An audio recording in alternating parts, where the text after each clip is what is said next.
Welcome to Saturdays at 7, Christian Scholars Review's conversation series with thought leaders about the academic vocation and the relationship that vocation shares with the church. My name is Todd Ream. I have the privilege of serving as the publisher for Christian Scholars Review and as the host for Saturdays at 7. I also have the privilege of serving on the faculty and the administration at Indiana Wesleyan University. Our guest is James J. Choi, professor of finance at Yale University and a TIAA Institute Fellow. Thank you for joining us. Real pleasure to be here. For almost 30 years, I have benefited from TIAA managing my retirement portfolio, and most of the college university where I served made a base percentage contribution, and then up to a point would increase their contribution as a result of my contribution. As an economist and a TIAA Institute Fellow, what is the logic those institutions are exercising in terms of how they structure their contributions? There's kind of a benevolent reason for it and a self-interested reason for this. So the entire kind of 401k, 403b system arose as an accident of history. This was kind of never intended to be the cornerstone of the American retirement savings system. When it was originally created, it was kind of this thing to funnel a little bit more compensation to top executives once upon a time, and then it ballooned and ballooned, and it became what it is today. But the self-interested reason why these kind of matching provisions exist is that there is a provision in the IRS code that governs these sorts of plans. It says that you cannot have too many of the tax breaks go to the fat cats. You need to have broad participation among the employee base in these retirement savings plans. Otherwise, the highly compensated employees at the organization have to refund or get a refund of some of their contributions, and thus they get less of the tax break on their retirement savings. And so these non-discrimination tests once were very challenging sometimes to satisfy. And so the question arose, how can we get the rank and file employees to contribute more savings to these retirement plans? And one language that we understand is the language of bribery. So he said, well, let's try to bribe these people into contributing more to their savings. And so that was the origin of the match, that you kind of get people to come into the retirement savings plan by paying them, providing an extra incentive for them to save. And that was one way in which organizations got over the non-discrimination hurdle by kind of having these incentives. There's also kind of a benevolent side, which is I think that many of these employers do care about their employees' well-being. And there is this feeling that many of these employees, without some help, will not enter retirement with adequate economic security. And so this was another way to funnel some resources into employees' retirement savings plans. I think that for universities, there's another self-interested reason, which is that it is very, very difficult to force tenured faculty to retire. And what you don't want is a situation where a professor who's tenured cannot afford to retire. And so he or she ends up hanging on much longer than they can really do the job well. And, if they have a nice landing cushion, then that might be a way to help them let go of this job, which is really fantastic when the time comes. Thank you. From the perspective of an economist, then, does the data indicate that the logic that you just shared with us prove successful in the near term for employees, or maybe in the long term for employees? So in terms of the objective of getting more employees to contribute and to contribute more, it is modestly successful. It's not enormously successful, but it's modestly successful. So it does have directionally the effect that people would hope that it has. I think there are kind of two reasons why matching is maybe somewhat obsolete. One is something that was apparent even from the early days, which is that you're concerned about people who don't save, and so you're trying to match them. Well, who does not get a match? People who don't save at all. And so the exact people that are kind of in the most trouble are exactly the people who don't get any of the benefit from a matching incentive. So that's kind of a poor targeting that we'd be concerned about. Second reason why matching might be a little obsolete is that we have this new technology, so to speak, called automatic enrollment, where in the old days, you had to opt in to start saving in your retirement savings plan. And now we know that if you have to opt out instead, participation rates are very, very high. And so we have this alternative way of getting the rank and file into the retirement savings plans. But nonetheless, matching has stuck around, I think, in good part because of historical reasons. It's very hard for an organization to claw back a match once it's been instituted. So even though we have this very effective way of getting people into the plan, you just have matching that sticks around. Thank you. Pretend I'm almost 30 years younger. I've got more hair, less waistline, and I'm beginning my career in academia. What advice would you offer me in terms of how to conceptualize preparing for my retirement? That's a hard question because my future self, 30 years from now, who is that guy? He's kind of related to me, but what does he want? What does he want to do? Very hard to know. If I look at how my tastes and desires and ambitions have changed over the last 20, 30 years, I'm not the same guy that I was when I graduated from college. So there is a bit of a forecasting exercise that you need to engage in, which is difficult. Now, setting that aside, I think that what I would advise everybody to do is to just try to have some kind of plan for how much you think you would save each year from now until retirement. So, there's a standard thing that you have to save like 10% or 15% of your income, no matter what age you are, no matter what your economic circumstances are. And, there's virtue to that. There's certainly a discipline that's built through that, but that's not actually the standard economist advice. Economist advice would say that when your income is relatively low compared to where you're going to be overall in your career, that's a reasonable time not to save very much, because that's a time when the extra dollar of spending can actually add to your well-being quite a bit.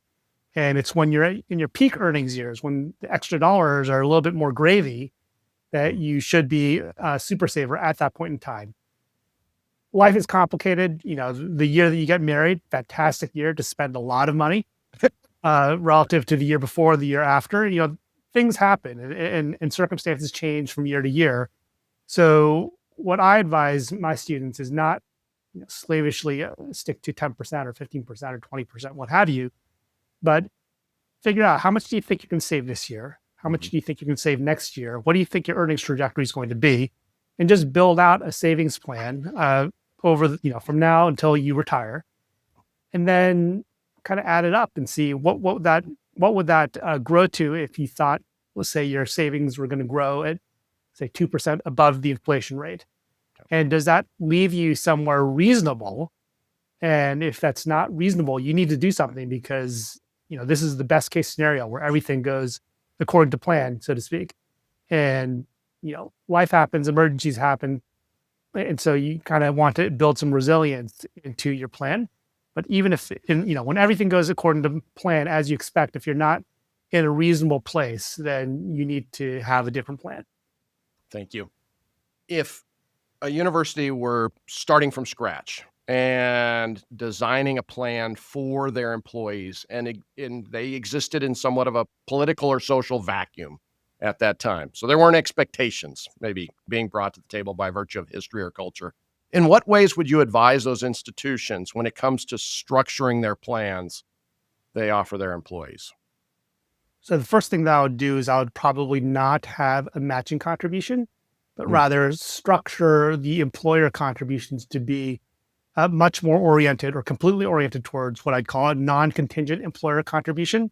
So no matter what you do, whether you save in the plan or not by yourself, the employer will kick in X% of your income into the plan. And a lot of universities do this. So at Yale, I think it's 5% of your income gets contributed to the plan regardless of what you do. And so that just kind of provides a floor for you and make sure that you're accumulating something in the plan over time. So that would be kind of on the contribution end. And then on the asset allocation end, kind of on the investment end, I do think that the default investment mix that is implemented not just by universities, but pretty much every employer in the United States is way too conservative. But I think especially for universities, where in middle age, you're talking your workforce, at least in the faculty, are by and large tenured. And so you have incredible job security, which means that your future stream of labor income is kind of like a very low risk bond that you're holding. And if you have this enormous bond position that's embodied in your human capital, then that means you should take a considerable amount of risk in your financial portfolio. And so I think that actually faculty should be 100% stocks for much of their working life. And that's not something that you see implemented in these default investment allocations, these target date retirement funds, and partly for regulatory reasons and partly for historical reasons. Thank you very much. I want to shift now to asking you some biographical questions and how you eventually came to embrace the calling as an economist. But you earned a bachelor's degree in applied mathematics from Harvard, worked as an analyst for the management consulting firm Oliver Wyman for a year, worked as a research assistant at the National Bureau of Economic Research for another year, and then returned to Harvard to pursue a PhD in economics. What drew you back to Cambridge? I never left Cambridge. I was in Cambridge even during those corporate years. But, when I was finishing up college, I was so sick of school. I said, I'm never coming back to school, not for any kind of graduate degree, not for an MBA, not for a PhD, nothing. I'm sick of this. And then I got a real job and I was like, wow, like this is less fun than being a student. And, one great thing about being a professor is that I don't have a boss. So the president of Yale works for me. I do not work for her. And that's, I think, a wonderful thing.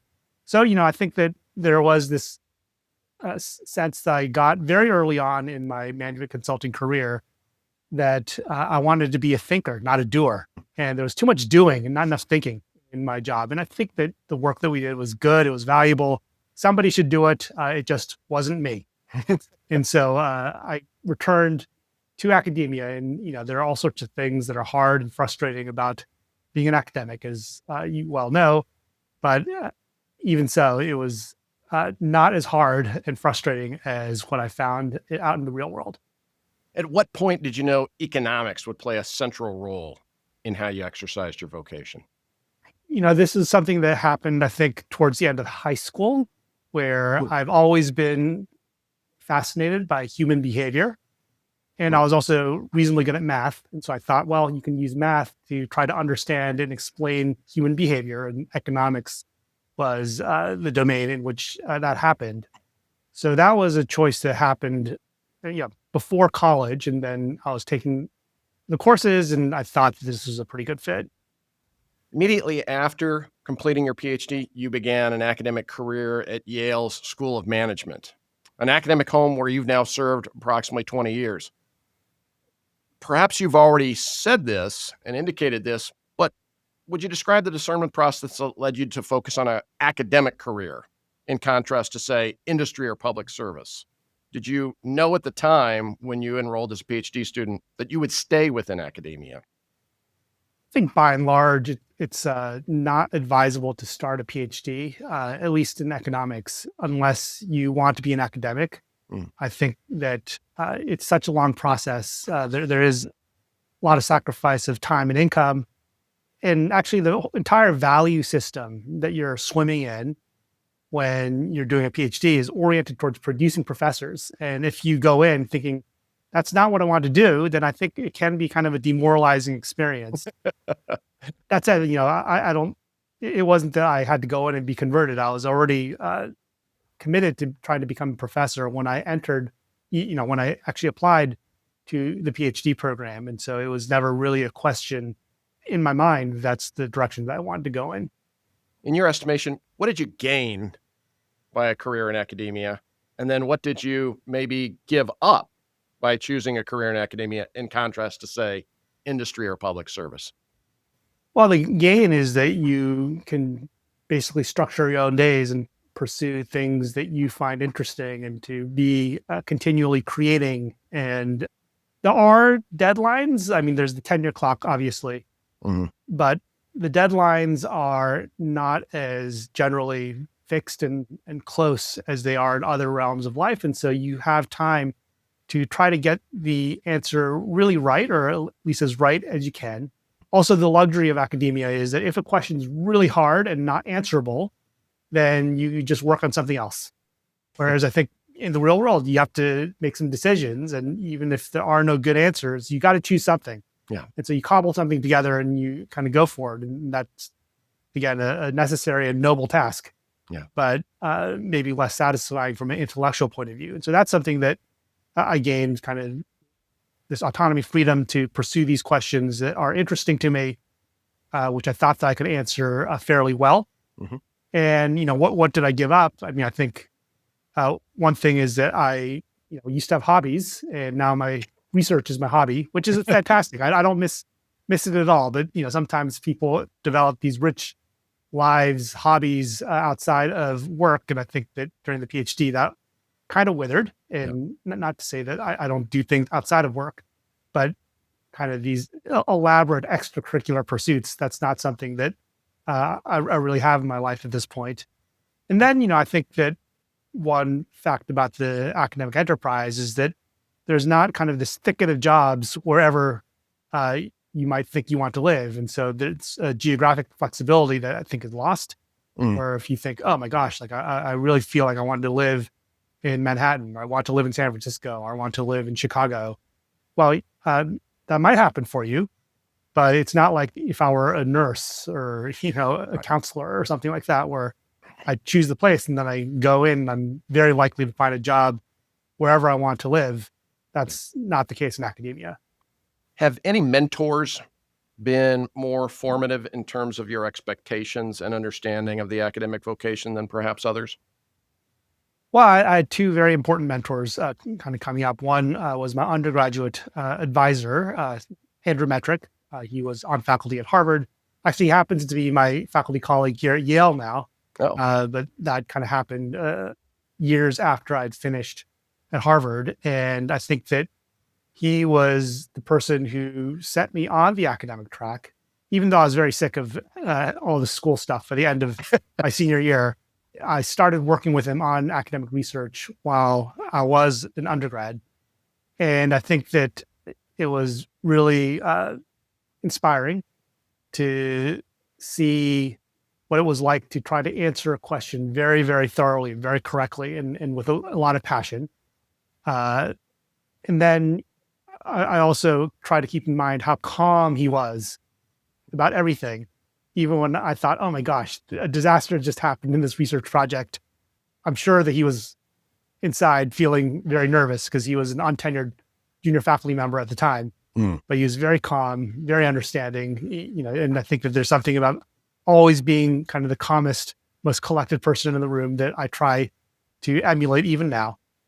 And, I think that the example of him trying to, I think, really put my interests first, even though there were a lot of pressures on him to produce research at the time.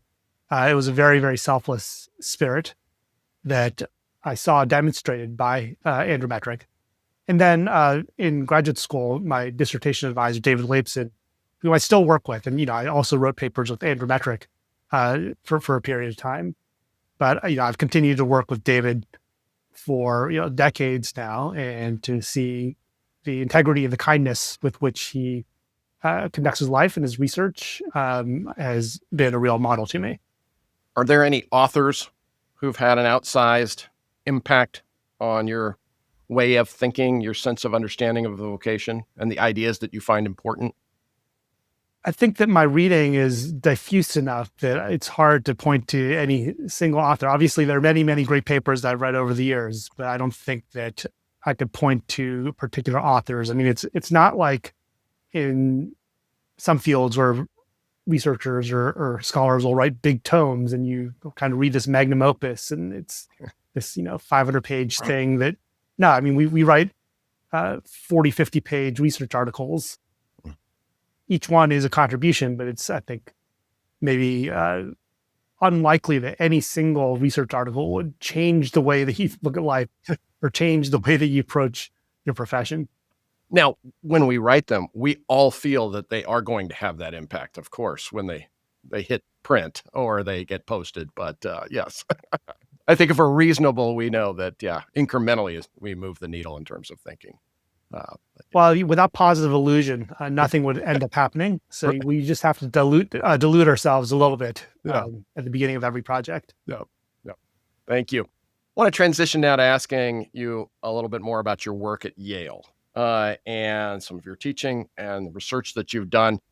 In addition to work in corporate finance, you teach a course for MBA students on personal finance and a course for PhD students on household finance. At what point did you decide those courses may prove beneficial to the students that you serve? So just to clarify, I've actually done, I think, no research in corporate finance, but I taught a corporate finance course Okay. for many years at Yale. Mhm. And, it was an easy course for me to teach. I taught it for many years.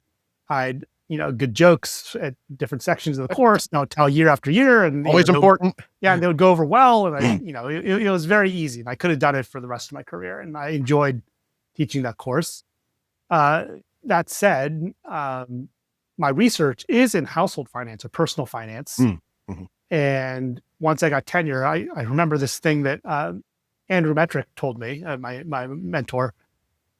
He said, before you get tenure, teaching is something that you try to get out of the way so that you can produce the research that's going to be necessary for you to get tenure.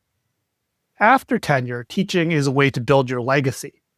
So that stuck with me. And I was thinking about what is it that I could teach that is something that I have a unique contribution for.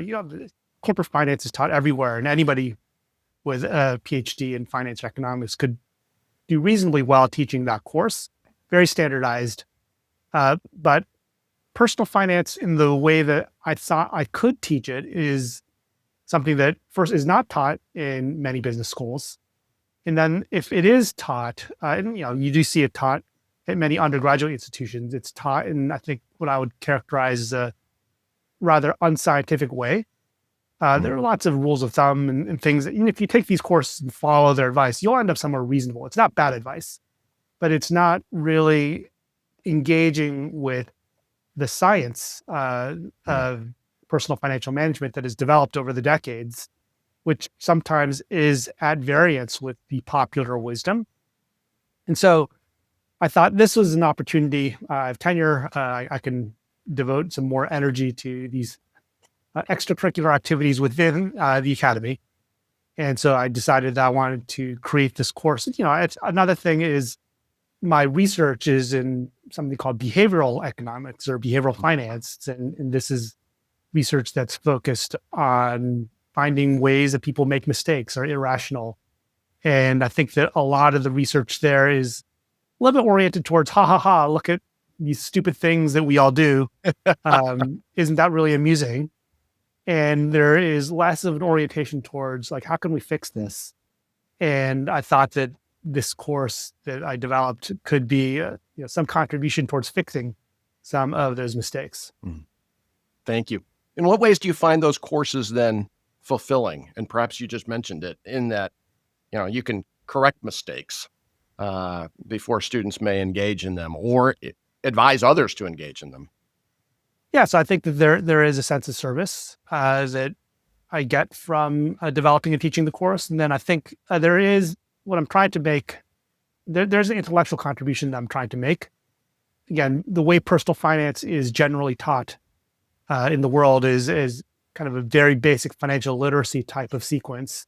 And what I would like is for someday personal finance to be offered as a version, or at least a version of personal finance to be offered as an advanced economics elective, where we kind of engage in the scientific evidence, we engage in the mathematical foundations, we engage in the statistical kind of processes or the statistical inference that we engage in to get the findings that we have in the scientific literature.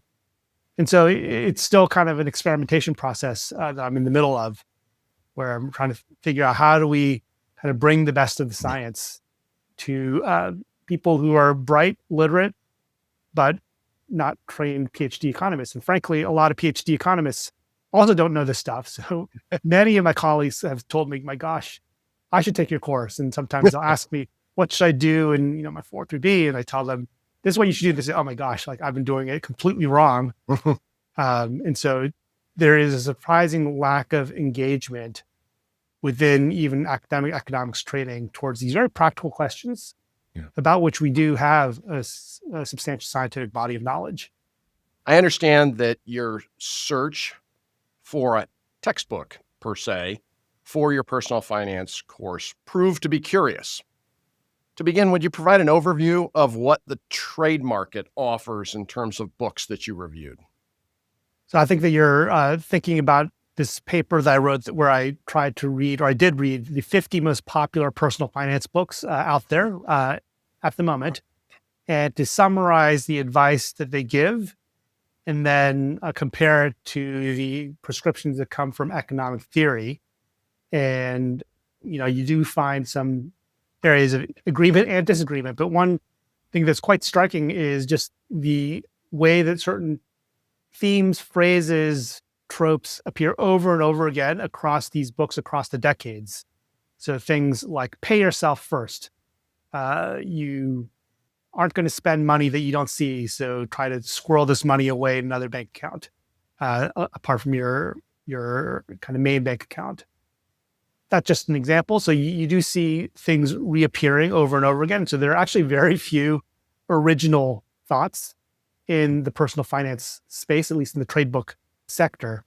It's kind of repackaging of similar ideas over and over again, accompanied by personal stories. Thank you. Running through those books, are there any common or competing perceptions of happiness and how people then inform the way they think about their finances?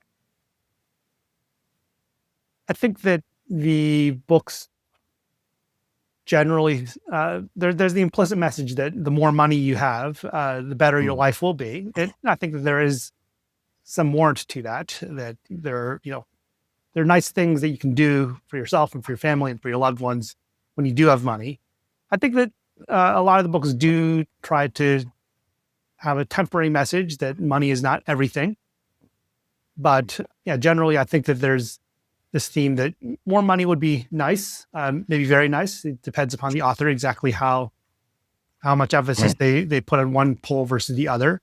The other thing that comes up is the notion that money allows you to purchase some level of freedom, which I think is interesting. And I think there's truth to that, kind of the notion that if you have a bundle of savings, then you can walk away from a job situation that is not good, that you don't like, that might be bad for you.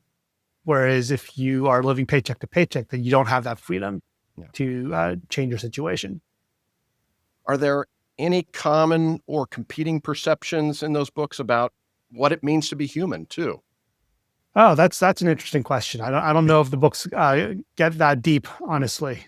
Do they work even with sort of an implicit perception that, to be human is to participate in the economic exercise with some latitude or freedom?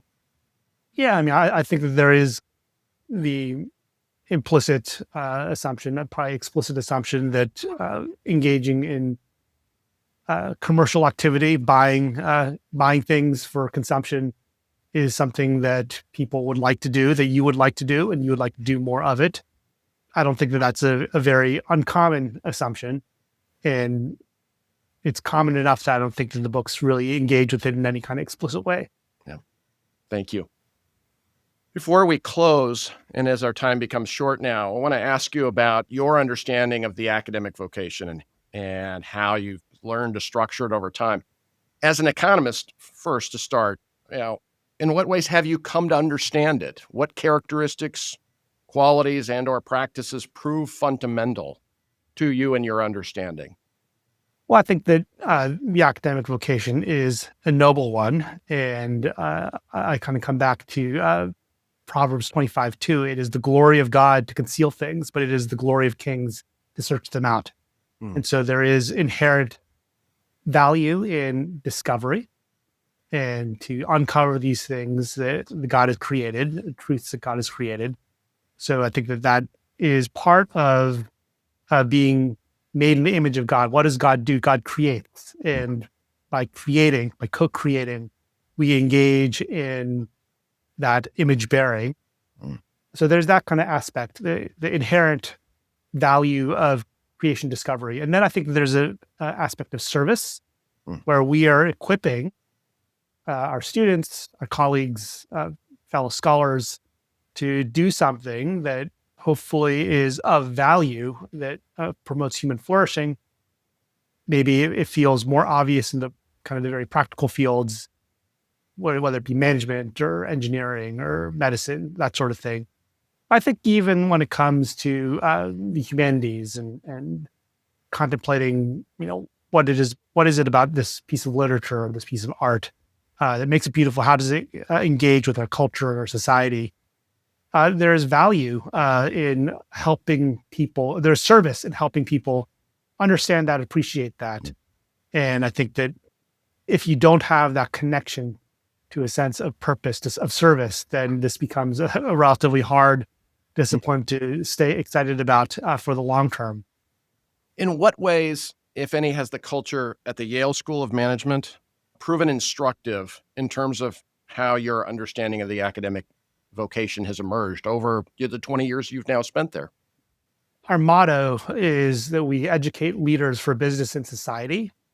And I think that this is a motto that does imbue the true spirit of the school. And so I do see my fellow faculty members thinking about how is it that we as a school can serve business and society, to wrestle with those hard questions, to try to do things with a noble purpose. And so I think there is an ethos at the school that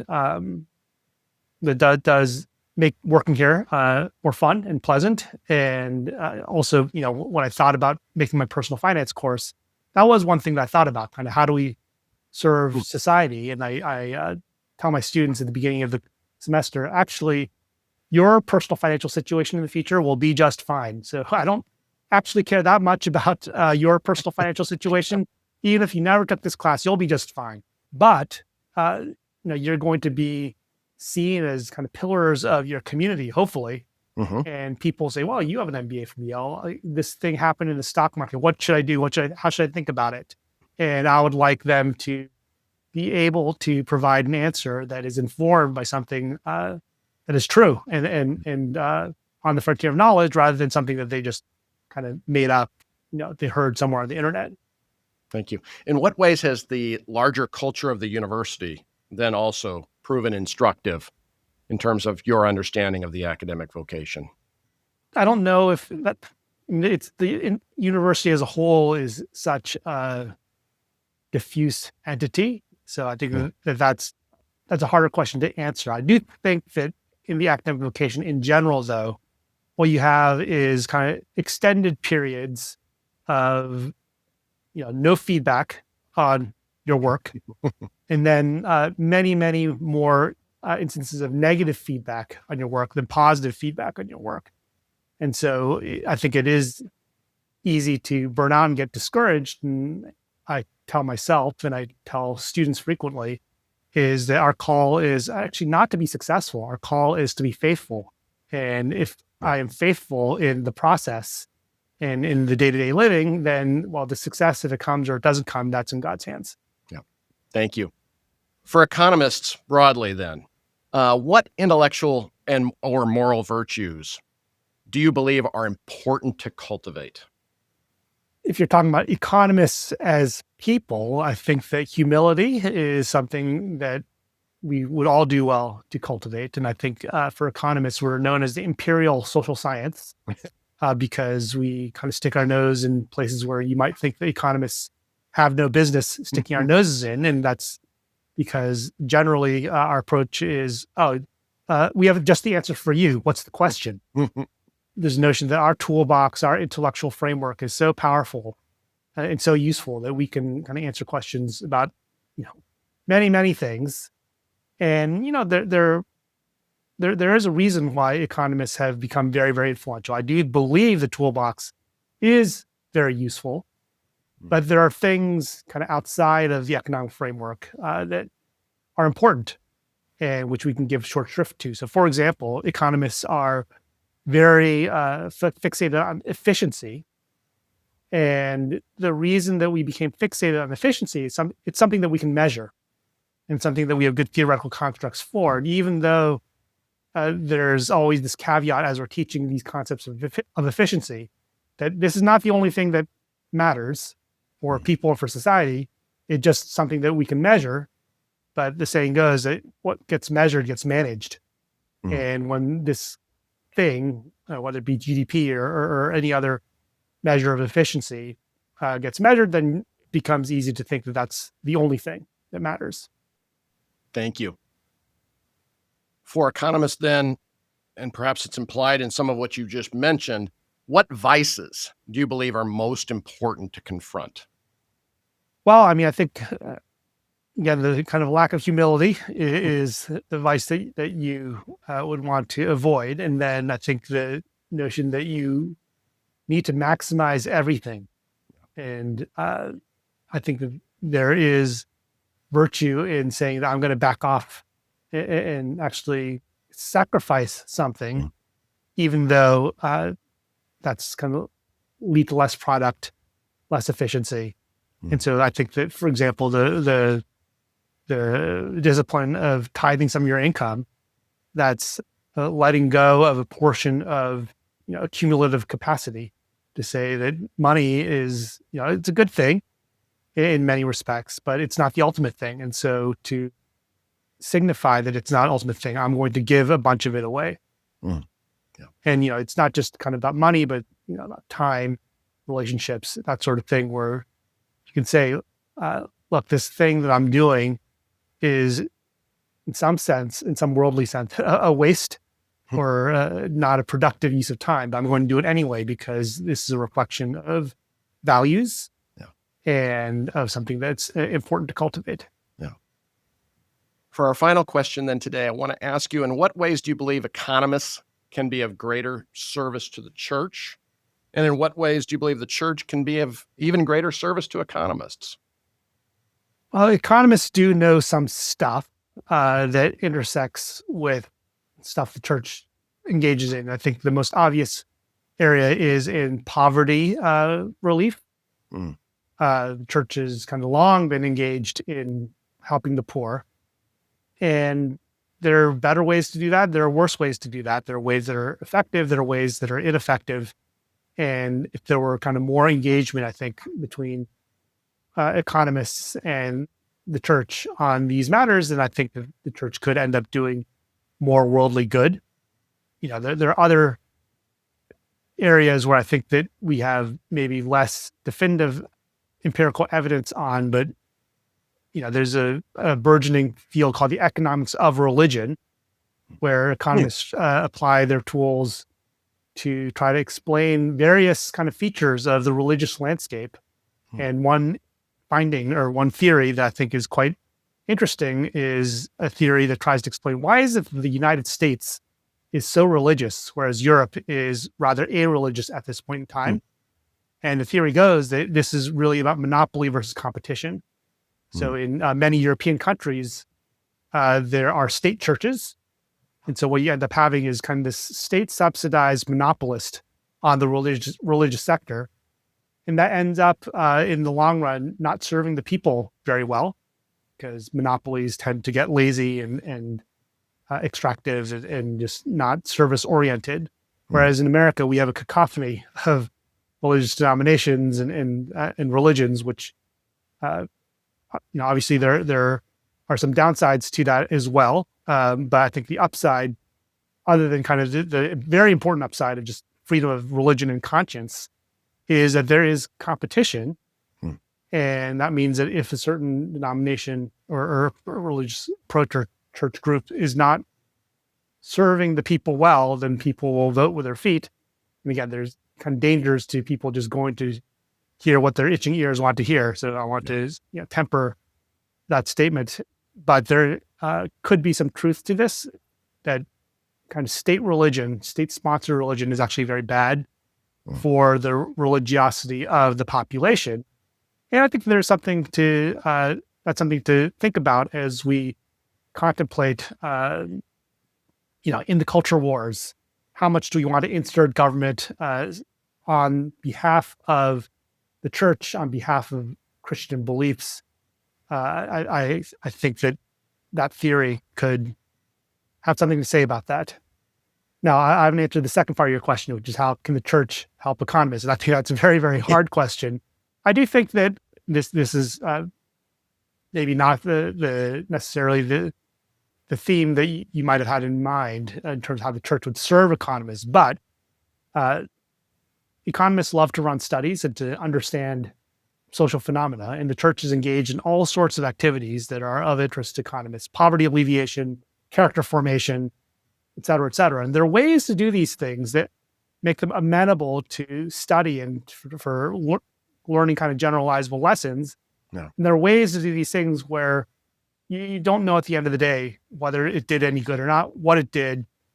And so kind of more partnership, I think, with economists for some of these very ambitious programs that churches might be rolling out would, I think, in the long run, advance social science and advance the mission of the church.